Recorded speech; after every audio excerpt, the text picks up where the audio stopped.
everyone, welcome back to EnglishTeacher.lk. You are mine. Are you ready? Nice to meet you. මොනවද මේ? මේවට තමයි අපි කියන්නේ short sentences කියලා. ඒ කියන්නේ කෙටි වගන්ති.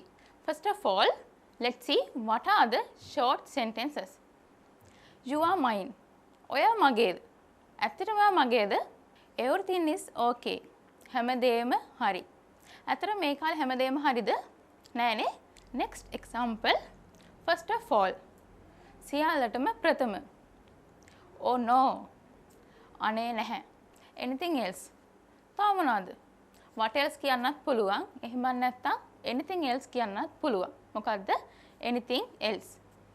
Next one. Sorry about that. ඒ ගැන කනගාටුයි. Time please. කරුණාකර වෙලාව කියන්න. Don't be stupid. මෝඩ වෙන්න එපා. Not yet. තාම නැහැ. Are you ready? ඔබ සූදානම්ද? අද මම පැහැදිලි කරලා දුන්නේ short sentences. එහෙම නැත්නම් කෙටි වගන්ති කියන්නේ මොනවද කියලා. ඔයාලට තේරෙනවා ඇති short sentence එකක් කොහොමද පාවිච්චි කරන්නේ කියන්නේ මොන වගේ අවස්ථාවකද පාවිච්චි කරන්නේ කියලා. Okay, then මේ වගේ වීඩියෝ එකක් තවත් ඔයාලට බලන්න කැමති නම් අපේ YouTube channel එක subscribe කරන්න, like කරන්න, comment කරන්න, share කරන්න. I am Lakshika Mohandiram from EnglishTeacher.lk.